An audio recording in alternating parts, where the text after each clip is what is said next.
Show! Boa noite, pessoal! Boa noite, boa noite, boa noite!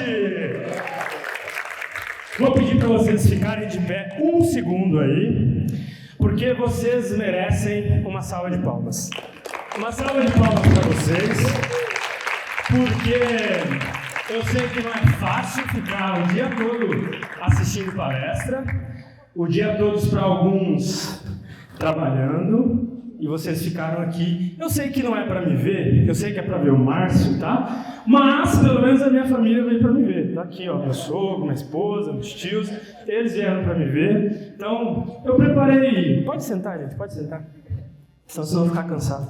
Eu preparei uns 552 slides. Daqui umas 3 horas o Márcio entra, mas permaneçam aí. Oi, e aí? Tudo bem? Que bom que você veio.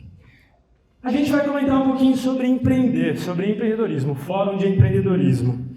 E eu quero começar compartilhando com vocês a história de uma moça. Essa moça se chama Cláudia. O ano é 1987, a cidade é Campo Grande, Mato Grosso do Sul. E a Cláudia se apaixona por um rapaz. E os dois costumam se ver sempre, eles se veem sempre, na paquera da praça, que acontece todos os sábados. Quem aqui é das épocas mais antigas sabe que rolava as paqueras, né, na famosa praça e tal. E a Cláudia confere a maquiagem no espelho, passa o último perfume, dá uma olhada na roupa e vai se encontrar com o jovem Augusto na praça. Ali eles aproveitam a noite, eles dançam, eles conversam com os amigos. E o relacionamento começa, a perdurar por alguns dias, alguns meses, e Cláudia sente que aquele pode ser um momento especial da vida dela, que aquele pode ser um relacionamento duradouro. Os meses vão passando, a paixão só vai aumentando. Acontece que em dezembro daquele ano de 1987, Cláudia descobre que está grávida. E começa a passar um monte de coisas na cabeça dela, ela começa, e agora, o que vai acontecer? Eu tenho 16 anos, como que minha família vai reagir? Como que os vizinhos, o que vão falar? Todos os meus sonhos, eu estou na escola, o que vai acontecer? E uma coisa apenas passava na cabeça dela. Eu e o Augusto estamos apaixonados e ele vai me apoiar. Nós vamos passar por essa gestação, vamos criar esse filho e nem tudo está perdido. Foram passando alguns dias e Cláudia percebeu que Augusto estava cada vez mais distante.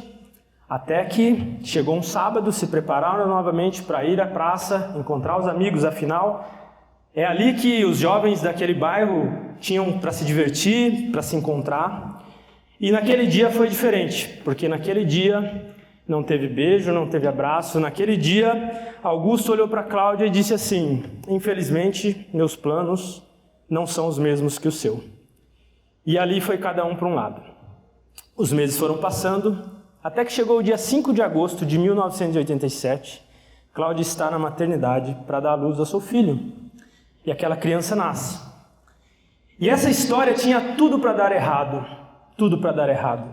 Uma mãe solteira com 16 anos, dá luz a um filho, sem trabalho, sem muitas condições. Mas essa história não deu errado, sabe por quê? Porque aquela criança que nasceu sou eu. E hoje eu estou aqui contando a minha história para vocês. Talvez eu não criei ainda uma empresa milionária, bilionária, mas da onde eu vim, o que eu fiz para chegar até aqui, já é uma história que pode com certeza influenciar muitas pessoas e com certeza já vem influenciando a vida de muitas pessoas. Porque a minha história como empreendedor vem de uma situação muito interessante que até então eu não entendia. E um belo momento eu estou na casa da minha avó, minha bisavó, porque minha mãe tinha 16 anos na época, estava um pouco mais velha, então ela precisava trabalhar, eu não tinha outra pessoa, eu fui morar com a minha bisavó. E eu me lembro muito bem de uma passagem onde eu estava brincando e não sei por qual motivo eu resolvi pegar uma cesta, sabe aquelas cestas de piquenique de bambu que a gente vê no jornal, no desenho e tal? Então eu peguei uma cesta daquela, saí na vizinhança para pegar manga. Para quem não conhece, alguém conhece Campo Grande? Para quem não conhece, Campo Grande tem manga em tudo quanto é lugar, gente. Eu nunca comprei manga na minha vida no supermercado. Depois dos 20 anos que eu soube o que era comprar manga no supermercado, porque tinha manga à vontade. Eu tive a brilhante ideia de sair nos vizinhos para pegar a manga dos vizinhos, para depois vender para os vizinhos. Então fui lá, peguei várias mangas de várias qualidades, acho que eu devia ter uns 5 ou 6 anos mais ou menos, embalei essas mangas em saquinhos de pão, aqueles saquinhos de marrom de pão, e saí para vender. Isso eu tinha mais ou menos uns 6 anos de idade. Depois eu comecei a vender pão na rua, vendia pão, cada pão que eu vendia custava R$1, pão caseiro, eu ganhava 25 centavos. Depois eu comecei a vender coxinha, depois eu passei a vender tapete, depois eu passei a vender um monte de coisa até que eu resolvi entrar na faculdade de medicina veterinária. Quando eu entrei na faculdade de medicina veterinária, a única coisa que passava na minha cabeça eu preciso ser um bom veterinário. E a minha mãe falava assim, você tem que estudar, porque se você não estudar, você pegar ADP, eu não vou pagar ADP e vou te tirar da faculdade. Então eu tinha que estudar ou eu ia me ferrar. E eu comecei a estudar, e eu pensava assim, eu preciso ser um bom veterinário. Na minha cabeça, para eu ser bem sucedido, eu precisava ser um ótimo veterinário. Só que os anos foram passando, eu me formei, entrei no mercado de trabalho, comecei a perceber que não era apenas eu ser um ótimo médico veterinário, que eu precisava desenvolver outras habilidades. Mesmo eu sendo um aluno muito aplicado, tendo feito muitos estágios, eu comecei a perceber que aquilo ali não estava me rendendo frutos do meu trabalho. Começava a olhar, eu estava trabalhando muito, atendendo muito e não estava ganhando dinheiro. Estava trabalhando demais, executando demais e eu não estava tão feliz assim com a minha vida. E a vida que eu sonhava, e aí quando o professor Clóvis falou ontem, e aí você faz mais então. Então, preciso fazer mais um curso, preciso fazer mais uma pós-graduação, preciso fazer mais, vamos fazer mais e mais e mais. Só que acontece que essa realização profissional, esse sucesso que eu tanto esperava não vinha. E um belo dia, estou eu deitado na cama, quinta-feira, 11 horas da noite, eu e a Marina assistindo Narcos, meu telefone toca. E o que é? Uma emergência. Naquele dia, o telefone já não tocou mais do mesmo jeito e a vontade já não foi igual. Quando eu era recém-formado, o telefone tocava, eu, eba, que legal, um atendimento, vamos lá e tal. Naquele dia, eu falei assim, não é mais isso que eu quero para a minha vida. Não quero mais ficar nessa loucura, trabalhando, atendendo, saindo de churrasco, saindo de aniversário. Uma vez a gente estava na fila do cinema para assistir Deadpool. Você lembra disso? E eu tive que sair para ver um paciente que tinha passado por uma cirurgia, não tinha se recuperado bem. Eu tive que sair, deixei ela na fila do cinema sozinha. Ela entrou, assistiu o filme e eu fui ver meu paciente. E eu falei assim, eu não quero mais isso para minha vida. E naquele momento que eu falei, não quero isso mais para minha vida, eu comecei a estudar. Eu comecei a buscar. E vocês vão entender essa jornada do empreendedor que eu vou trazer hoje para vocês. Qual foi esse momento na minha vida? Porque naquele momento uma chave virou, a gente começou a buscar ajuda. Nós já tínhamos aberto o laboratório. O laboratório nós abrimos em 2013. E eu revezava entre atender a campo, entre atender meus pacientes e quando eu estava no laboratório, ajudar a Marina no laboratório. Ela sempre foi a parte técnica e eu sempre fui mais conversador, visitava os clientes e tudo mais. E aí a gente começou a buscar ajuda, fomos no Sebrae. E um dia nós estamos numa roda com o Sebrae, com vários consultores ali, e um dos consultores olhou, que era um consultor financeiro, e falou, olha, a empresa de vocês, ano após ano, vem crescendo. Uma média de 20%. Eu falei assim, como assim? A gente não faz nada, eu sou veterinário. Eu não me via como empresário, eu me via como veterinário. Acredito que a maior parte dos veterinários que tem empresa se veem assim. E aquele momento também foi uma outra virada de chave. Foi onde eu falei, pera lá, eu preciso focar e dar atenção aonde realmente está me dando retorno. E aí foi onde eu decidi parar de atender e focar realmente na minha empresa. E quando eu comecei a focar na empresa, as coisas começaram a mudar. Eu comecei a perceber que então eu precisava desenvolver outras habilidades, agora habilidades de gestor, aprender marketing, aprender a me comunicar, aprender a vender. E aí as coisas foram evoluindo. E em 2017, visitando vários e vários clientes, eu comecei a perceber que a mesma dificuldade que eu tinha para desenvolver o meu negócio, todos os clientes do laboratório que eu também ia visitar tinham dificuldades. Teve um certo dia que um cliente olhou para mim e falou assim, você tem que cobrar mais barato no seu exame de mim, porque eu cobro barato na minha consulta e aí eu ganho no exame, porque daí eu tenho uma margem maior. Naquele dia eu falei assim, cara, tá errado isso daí. Não pode. O colega não consegue valorizar o serviço dele, que é muito mais caro o intelecto, o conhecimento dele do que um exame. O exame, agora, ele saber diagnosticar aquele animal, ele dar um bom atendimento, é muito, infinitamente mais valoroso do que simplesmente o exame. Naquele momento eu tive uma outra virada de chave. Vocês vão entender também por que eu estou contando essa história. Oportunidades, inovação, tudo que está dentro da mente de um empreendedor. E eu falei assim, eu preciso trazer isso para os veterinários da minha cidade. E aí foi em 2017 que surgiu o EmpreendeVet, que é a minha segunda empresa, voltada e pensada em fomentar o empreendedorismo no mercado veterinário. Tinha, São Paulo, Rio, mas ali a gente não tinha nada. E eu comecei a levar pessoas ali.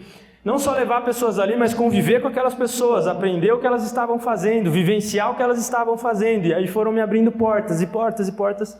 E então hoje eu estou aqui para compartilhar com você. E a partir do momento que eu decidi que a medicina veterinária era um negócio para mim, eu quero te fazer essa pergunta. Você que trabalha como médico veterinário ou trabalha em alguma empresa ligada à medicina veterinária, ou você que é fotógrafo, operador de som ali, não interessa a sua profissão. A sua profissão, ela é um negócio para você? Mesmo que você não tenha uma empresa, tá? Não é isso que eu estou perguntando. Você considera que a sua profissão é um negócio para você? Se ela paga suas contas, se ela põe comida na sua mesa, se ela é responsável por fazer você alcançar todos os seus sonhos, ela é um negócio para você. E todo negócio precisa de gestão, todo negócio precisa de planejamento, todo negócio precisa se reinventar todo ano. E infelizmente não é isso que a gente vê no mercado veterinário e eu vou provar isso para vocês. Você se considera um empreendedor? Você acha que simplesmente porque tal pessoa abriu uma empresa, ela é um empreendedor? Isso faz dela realmente um empreendedor? Ela pode ser um empresário, mas não necessariamente ela é um empreendedor. O empreendedor tem uma conduta diferente, o empreendedor tem um comportamento diferente. E eu costumo brincar que o empreendedor, ele tem uma filosofia diferente. Ele vive aquilo ali, ele ama aquilo, ele gosta daquilo. Qual que é o nosso cenário hoje, gente? Qual que é o cenário do mercado? Eu fiz questão de trazer esses dados para vocês. Isso aqui vocês vão encontrar em qualquer lugar, é público, tá? Mas o mercado faturou no ano de 2021, segundo o Instituto Pet Brasil, 51 bilhões. E aí vocês que trabalham aí no mercado devem estar com o bolso cheio, né? Presta um pouquinho de dinheiro para mim, uma parte desses 51 aí. Tá um pouquinho aí, né? Os veterinários, então, estão tudo com o bolso cheio, então ou não? Tá, Thomas? Ganhou? Hã? Olha lá, desse grande bolo aqui, parte é ração. Então a galera da ração está com a grana aí, né? As indústrias de ração estão com a grana. Mas por que eu trouxe esse gráfico para vocês? Porque 9,3% é a participação do médico veterinário em tudo isso. Quem é o profissional responsável, né? Quem é o profissional central ali nessa cadeia? Não é o médico veterinário? Também. Só que a gente não tem posicionamento, a gente não tem representação num mercado de 52 bi. E aí tem muito veterinário reclamando disso, reclamando daquilo. Olha que oceano azul, gente. E aí você vê inúmeros e inúmeros investimentos. Família tal investe 50 milhões para abrir hospital não sei na onde. Empresa X compra outra empresa por tantos bilhões. Fundo de investimentos não sei de onde, investindo em tal empresa. É o nosso mercado. As pessoas de fora estão vendo isso, estão querendo um pouquinho dessa fatia aí. E o veterinário, ou as pessoas talvez que trabalham ali, ainda não se ligaram nisso, gente. Como que funciona esse mercado hoje? Segundo dados aí do CFMV e da BHV, lá da associação, nós temos aí quase 190 mil empresas ativas. Isso você pode colocar agropecuárias, indústrias de ração, indústrias de medicamento, pet shops, clínicas e por aí vai. Dessas empresas geram quase 200 mil empregos diretos. Só que olha que eu quis mostrar isso daqui para vocês, gente. 44,5% dessas empresas faturam abaixo de 80 mil por ano. Quanto dá isso por mês? 6 mil reais. 6 mil reais não paga nem o teto de um veterinário como responsável técnico. Aí eu te pergunto, como é que essas empresas estão sobrevivendo? Esse mercado de 52 bi é um mercado extremamente informal. E aí quando nós vemos uma feira como essa, que traz Ricardo Amorim, que traz professor Clóvis de Barros, o Márcio, o Fórum de Empreendedorismo, eu estou aqui falando para vocês, e a gente vê as cadeiras vazias, você fala, aí ó, esse é o resultado. É por isso que mais de 50% do mercado é informal. Vocês conseguem perceber isso daqui? 35 mil pet shops, 406 hospitais, 18 mil clínicas, é um mercado que está um querendo engolir o outro. Um oceano vermelho daí então, né? E dentro disso, outro número importante, peguei atualizado hoje no site do Conselho, 114 mil veterinários ativos.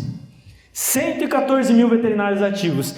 114 mil veterinários ativos, tantas empresas, por que é que o cliente escolheria a tua empresa? Você como veterinário, você como prestador de serviço, por quê? Ele pode entrar em qualquer lugar, ele pode pegar o telefone e ligar para qualquer veterinário. Por que que ele escolheria você como profissional? E eu te falo, se você adotar o empreendedorismo na tua empresa, uma cultura empreendedora, uma gestão empreendedora, com certeza você vai estar anos-luz, porque no nosso mercado, infelizmente, se você fizer um pouquinho a mais, você já se destaca, porque 50% não faz nada. Nada, nada, nada. Vamos entender melhor então o que é esse empreendedorismo. Empreender nada mais é do que aquela pessoa que busca uma oportunidade, que encontra um problema e quer encontrar uma solução para aquele problema, que investe tempo, investe dinheiro para criar aquela solução, mas não só para isso. Olha que interessante isso daqui, ó. O empreendedor é aquele que quer criar algo positivo para a sociedade. Então ele identifica um problema, uma oportunidade, ele desenvolve uma solução e essa solução vai ter o quê? Um impacto positivo na sociedade. Quando a gente está com dor de cabeça e quer comprar um remédio, você vai na onde? Na farmácia. Graças a Deus que tem uma farmácia, que tem um doido que resolveu empreender num país maluco, foi lá e colocou o dele na reta e você vai lá e compra um remédio para sua dor de cabeça, algo positivo para a sociedade. Vocês já pararam para pensar que a empresa tem uma tal de razão social? O que é a razão social? É uma razão pela qual ela existe para quem? Para a sociedade. É por isso que as empresas existem, é por isso que o empreendedor existe. E talvez um dos mais brilhantes economistas do século XX, Joseph Schumpeter, a primeira pessoa que introduziu e falou e usou o termo empreendedorismo nas pesquisas e por aí vai, ele diz o quê? Que o empreendedorismo é a inovação e o progresso econômico. O que é inovação? Inovação não é você criar algo novo. Criar algo novo é uma invenção. Inovação é você utilizar os recursos que você já tem, criando novas possibilidades. Isso é inovação. E a inovação ela traz o progresso econômico. O progresso econômico é tornar o futuro melhor do que o passado. E esses empreendedores, essa inovação, esse progresso é que é responsável por quem? Pelo desenvolvimento econômico dos países. É por conta de cada empreendedor que abre um negócio, que abre uma empresa, que emprega, que paga impostos, que oferece serviços para nós, que ocorre o crescimento dos países. Agora eu te falo, imagina se no país nós tivéssemos mais empreendedores, mais pessoas empreendendo, gerando renda, gerando emprego, gerando imposto, fazendo a economia girar. Será que nós não estaríamos vivendo num país muito melhor? Só que tem um detalhe aí, quando nós falamos de inovação e progresso, acontece um outro fator muito importante. Toda inovação, quando cria algo novo, destrói alguma coisa velha. E a isso Joseph Schumpeter deu o nome de destruição criativa. O que quer dizer isso? Que sempre que ocorre uma inovação, um progresso, algo deixa de existir. Assim como quando os carros surgiram, as charretes pararam de ser necessárias. E aí o cara que tocava charrete perdeu o emprego. O cara que cortava madeira para fazer a charrete perdeu o emprego. O cara que fabricava a charrete perdeu o emprego. O cara que alimentava o cavalo da charrete perdeu o emprego. Destruiu uma cadeia toda por conta de uma inovação, por conta de um progresso. E por que eu estou falando isso para vocês? Hospital que investe tantos milhões, empresa que investe tantos milhões, tecnologia, e-commerce, barará, barará, uma inovação será que você é o profissional que está sendo destruído nessa cadeia? Será que você é a empresa que está sendo destruída nesse ciclo todo? Vocês percebem? Essa é a lei da economia. Por isso que Joseph Schumpeter foi tão premiado como economista. Porque ele criou teorias e, se a gente for pensar, é a pura realidade. Não é verdade? Olha aí, quando o celular, o smartphone foi criado, ninguém mais necessita de telefone pessoal em casa, né? Telefone domiciliar. Com isso, as listas telefônicas também, você procura no Google. E aí vê novamente um mercado todo sendo impactado por conta de uma inovação. E qual que é então a motivação desses malucos, gente?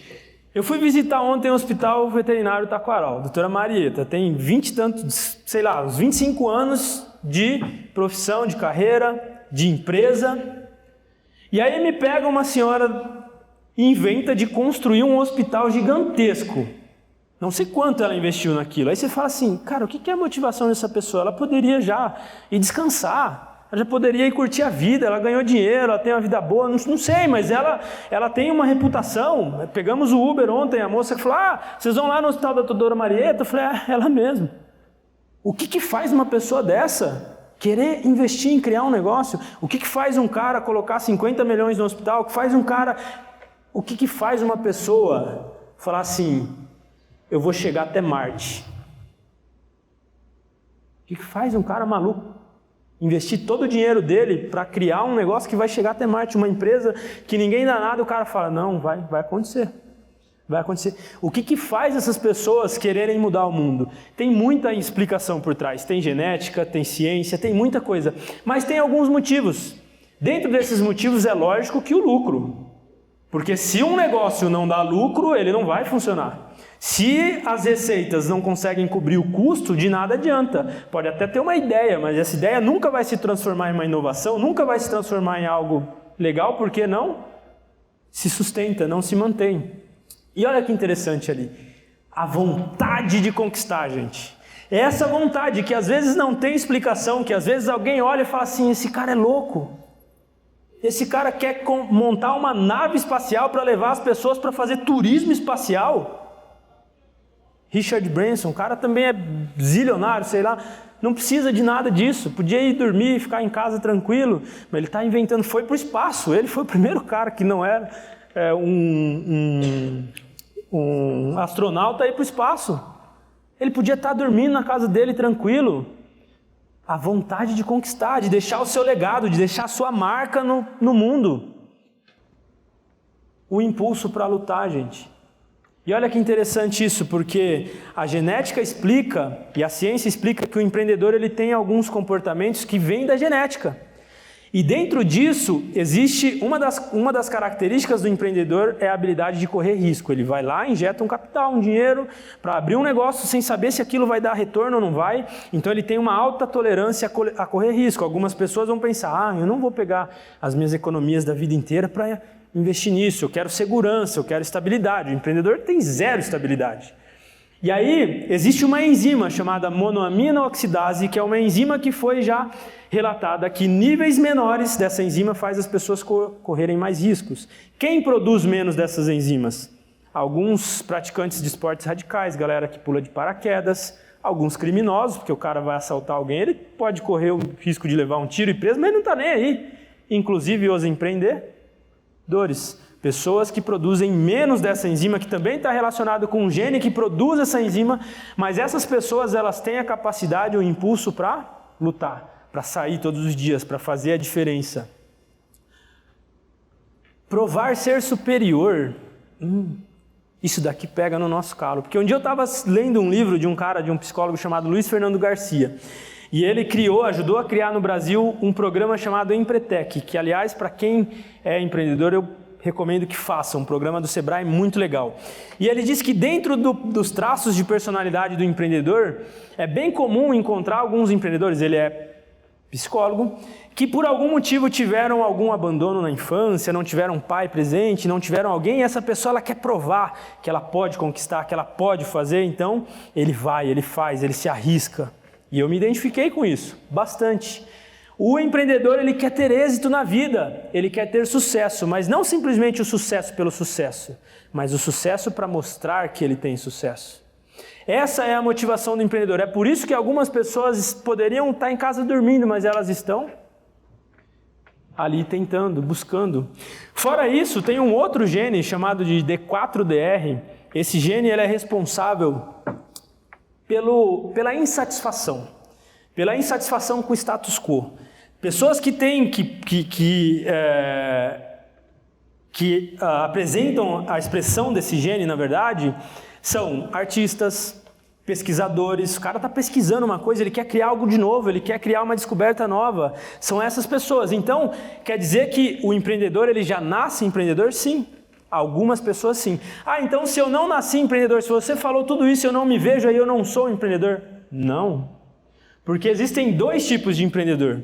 Existe a pessoa que tem a personalidade empreendedora, que é essa pessoa que nasceu empreendedor, que tem uma atitude empreendedora, e tem um segundo grupo, que é o maior grupo, que tem a conduta empreendedora. Pessoas que nasceram com personalidade empreendedora, a ciência diz que são apenas de 3 a 5% da população. E é por isso que a gente vê pouquíssimas pessoas que criam negócios, legais, que dão certo, que insistem, que estão buscando, que estão tentando, que erram, acertam e vão e continuam. Só que a maior parte das empresas é formada por quem? Por pessoas que têm a conduta empreendedora. E essa pessoa aprende a ser um empreendedor ao longo da vida. Talvez ela teve uma oportunidade, ela não estava tão segura, mas tinha um sócio e ele precisava daquela grana, ela tinha aquela grana, ela estudou, pensou, foi lá e investiu. O empreendedor não, ele tem uma ideia, ele não quer nem saber. Ele vai acreditar naquela ideia, ele vai correr o risco, ele é sonhador, ele é... E aí a gente quando brinca, quando vê isso daqui, fala que isso daqui seria o sonho de uma sociedade. Uma sociedade feita por um cara que tem a personalidade, ou uma mulher que tem a personalidade empreendedora, que é sonhador e tal, e outro que tem uma conduta, é mais pé no chão. Ele empreende, ele cria um negócio, mas ele é pé no chão. Por quê? Porque o empreendedor ele vai querer meter os pés pela mão, ele vai querer ver um negócio, ele vai tentar, ele não tem limites. A conduta não. E os dois vão dar muito certo. Porque a pessoa que tem a personalidade empreendedora, ela precisa aprender a ter a conduta empreendedora, a ser um administrador, a ser um empresário.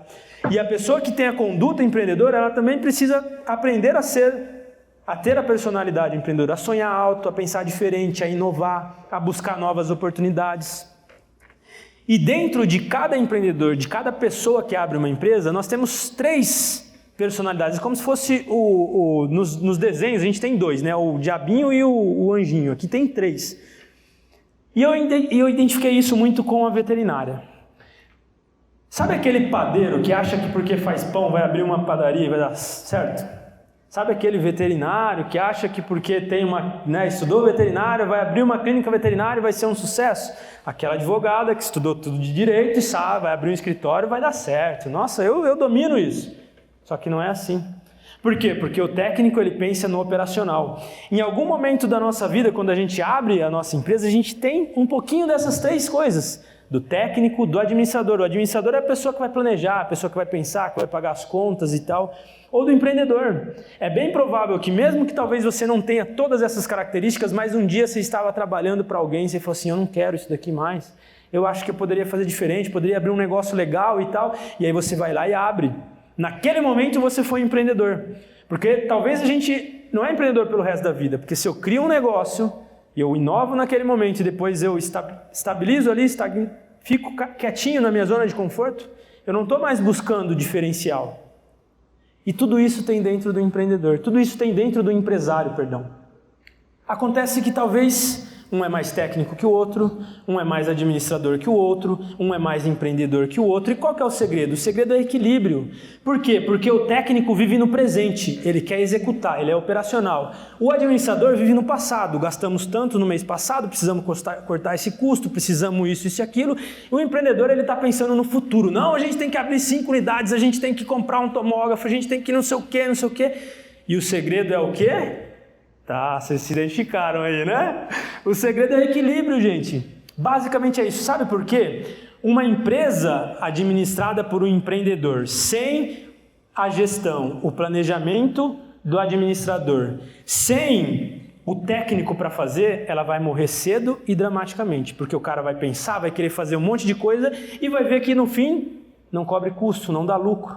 Uma empresa administrada por um administrador ou feita por um administrador, ela vai falir no azul. Tudo organizadinha, bonitinha, só que não tem o técnico para executar, não tem o empreendedor para pensar. E aí ela vai ver que as coisas não estão andando, poxa, o que está acontecendo? A conta está tudo no azul, a empresa está legal, mas não tem cliente, não inova. E uma empresa administrada única e exclusivamente por um empreendedor, por um técnico, o técnico vai trabalhar todos os dias, trabalha, o técnico é no presente, ele executa, ele vai trabalhar, ele está no operacional, e quando ele acordar, abriu um hospital gigante na frente da clínica dele, na cidade dele. Passaram-se 40 anos, eu tenho alguns mentorados, com 40 anos de empresa, fala assim, cara, não sei o que está acontecendo, meu movimento começou a cair, a empresa abriu, né, na minha cidade, abriu isso e aquilo, e agora, o que eu faço? É justamente isso, é o técnico que ficou trabalhando, executando o tempo inteiro e perdeu o time do negócio. E nós estamos aí. Quem é você nessa história? Técnico, administrador ou empreendedor? O segredo é o equilíbrio. O empreendedor vive no futuro, o administrador no passado e o técnico no presente. E aí quando você abre uma empresa, sua empresa tem 3 estágios. Quais são esses estágios? O primeiro deles é a infância, que é a fase do técnico. Como que é a infância? Na maioria das vezes você abriu a sua empresa, você era o veterinário que atendia, que operava, que atendia o telefone, que limpava, você era advogada que fazia tudo, atendia o telefone, fazia os contratos, imprimia, limpava isso, limpava aquilo, comprava as coisas do escritório, comprava as coisas da clínica. Só que você, talvez se você fosse um bom veterinário, um bom advogado ou qualquer outra coisa que for, o seu negócio começou a dar certo, as pessoas começaram a falar bem, começou a crescer. E aí você precisa contratar uma secretária, mas você não sabe como contratar. Você vai lá e contrata a sua sobrinha, sua mãe para trabalhar. Só que aí a sua sobrinha ou sua mãe já não atende mais o telefone como você atendia. Os clientes começam a reclamar. Os clientes começam a falar, opa, alguma coisa está acontecendo. E aí conforme o negócio começa a crescer, os problemas também começam a crescer. Quando os problemas começam a crescer, você fala, meu Deus, o que eu estou fazendo? E essa é a fase da adolescência. É a fase onde o empreendedor ou ele busca ajuda ou ele fale. Então a empresa começa a crescer, ela tem um pico, ela chega num platô e nesse platô aqui ou ela desce ou ela sobe. Quando ela sobe, quando o empreendedor pede ajuda, ele passa para onde? Para maturidade. E é aqui que a gente precisa chegar, aqui que a gente precisa buscar todos os dias, que justamente já é a fase do empreendedor.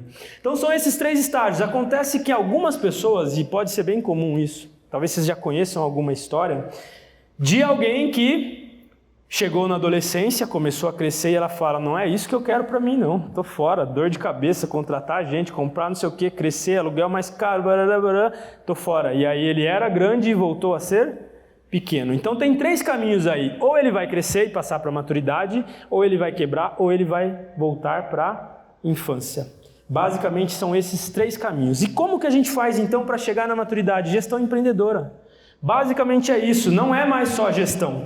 Nós vemos a Revolução Industrial 1.0, 2.0, 3.0, 4.0. Da Revolução 3.0 para 4.0 foram apenas 50 anos. O mundo mudou malucamente. Inteligência artificial, internet das coisas, não sei o quê. Isso exigiu que as empresas mudassem o modelo de gestão 4.0. Então, no mercado atual que a gente vive, nesse mercado que eu mostrei para vocês, não tolera mais amadorismo, não tolera mais o modelo de gestão que nós tínhamos antigamente. Então, são mudanças acontecendo. A competitividade, hoje você compete não mais só com o seu vizinho da sua rua, do seu bairro, da sua cidade. Você compete com uma pessoa lá da China, que vende e entrega na casa do seu cliente. Você compete com a tecnologia, o digital, e se você não está no digital, se você não está nas redes sociais, você está fora dos negócios. Porque hoje tudo é Instagram, TikTok, internet, não é? Perdão. Põe para mim de novo, por favor, que saiu. Só dá um playzinho aí. Isso aí. Então são muitas habilidades que o empreendedor precisa desenvolver ao longo da vida. Fora isso, se a gente pegar o momento agora, nunca na história da humanidade, várias gerações trabalharam no mesmo espaço junto. Geração dos baby boomers, geração X, geração Y, geração Z. Diferenças de pensamentos, expectativas diferentes, experiências diferentes, cada um quer uma coisa. Como conviver com todas essas pessoas dentro do mesmo ambiente, dentro da mesma empresa? São desafios, gente. Mas desafios que o empreendedor, se ele instituir uma gestão empreendedora, uma cultura empreendedora, um líder empreendedor, com certeza ele vence esse momento e a empresa cresce, a empresa tem sucesso. E o segredo é o quê? Criar uma cultura empreendedora. Não tem como. É estimular os colaboradores a se desenvolverem, é criar uma cultura de crescimento dentro da empresa, de metas, de inovação, de conhecimento. É isso que a gente precisa fazer hoje no nosso mercado, profissionalizar. O que é cultura, gente? Cultura é o jeitão da sua empresa. Como que é o jeito da sua empresa? Sua empresa é uma empresa inovadora, é uma empresa que você é um líder que busca estar nos lugares, fazer conexões, criar novas oportunidades, identificar novos mercados.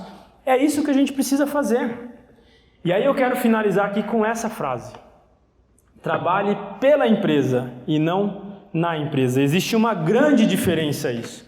Trabalhar pela empresa é quando você sai do operacional e vai para o estratégico. Você está pensando na empresa, trabalhando para que a empresa cresça. Quando você está na empresa, de fato, com a barriga no balcão, com a mão na massa, você está trabalhando na empresa. Você não tem tempo de pensar, de ver o que está acontecendo no mercado, de vir num evento.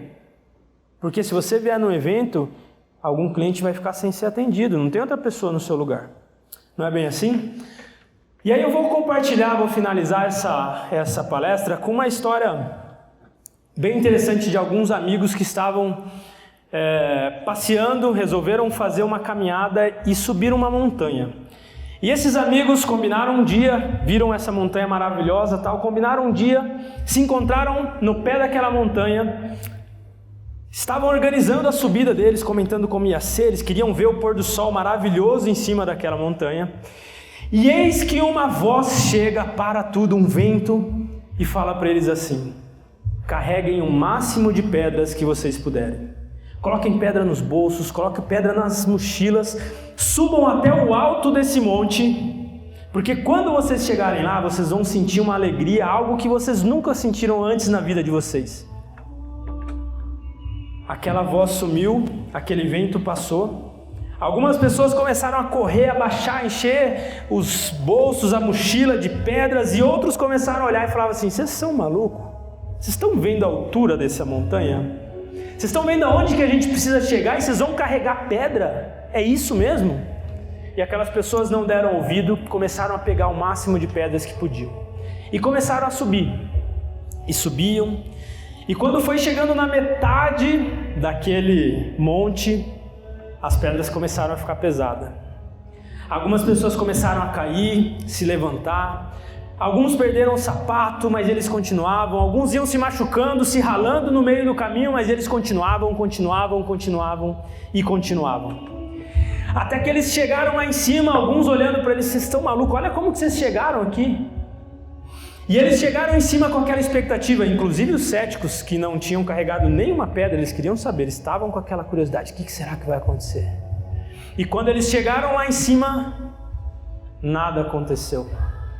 Um olhou para o outro com aquela cara de triste, os outros começaram a rir: tá vendo? Eu te falei que não ia valer a pena esse esforço, eu falei para você que não valia a pena carregar pedra. E eles sentaram na beira daquele morro para ver o pôr do sol. Quando o sol se abaixou, quando a escuridão chegou, eis que vem um vento e uma voz, e aquelas pessoas começam a se alegrar, e aquelas pessoas começam a olhar para os bolsos, aquilo está iluminando de uma maneira, sabe, aquele brilho. Eles abrem as bolsas, aquele brilho saindo de dentro das bolsas, e quando eles percebem, cada pedra daquela tinha se transformado em um diamante. E sabe por que eu quis compartilhar essa história e finalizar essa palestra com essa história? Porque empreender não é fácil. As pessoas vão rir de você, as pessoas não vão acreditar no seu negócio, as pessoas vão te julgar. Vai faltar dinheiro, vai faltar motivação. O obstáculo vai ser difícil, a montanha vai ser alta, mas cada montanha, cada obstáculo, cada dificuldade, cada pedra vai valer a pena. E eu desejo para vocês uma noite maravilhosa, de muito sucesso nos negócios de vocês, na empresa de vocês, que vocês se tornem cada vez pais melhores, filhos melhores, mães melhores, esposos melhores, cidadãos melhores, veterinários melhores, profissionais melhores, que é isso que a gente precisa, pessoal. Muito obrigado para todos vocês, um beijo e um abraço e até a próxima.